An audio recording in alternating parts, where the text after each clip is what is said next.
রাত ঠিক 12টা। অর্ণবের মাথায় বারবার ঘুরছে শেষ চিরকুটের সেই লাইনটা।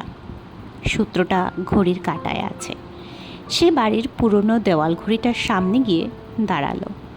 ঠিক তখনই ঢং ঢং ঢং ঘড়ি 12টা বাজতে হঠাৎ থেমে গেল। কিন্তু অর্ণব লক্ষ্য করল ঘন্টার কাঁটা 12তে থাকলেও সেকেন্ডের কাঁটা আটকে আছে 4 নম্বরে। এটা কি কাকতালীয়, নাকি ইচ্ছে করে এমন করা হয়েছে?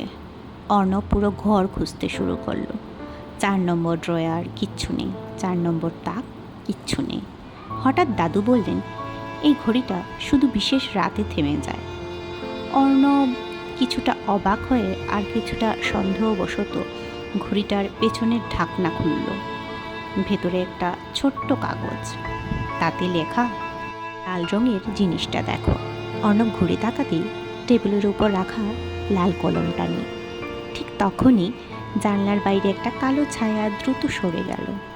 অর্ণব দৌড়ে বাইরে বেরোল, কিন্তু সেখানে কেউ নেই। শুধু মাটিতে পড়ে আছে একটা পুরনো চাবি, আর চাবির গায়ে খোদাই করা 4। অর্ণব বুঝতে পারল ঘড়ির কাঁটা শুধু সময় দেখাচ্ছিল না, সে একটা জায়গার ইঙ্গিত দিচ্ছিল।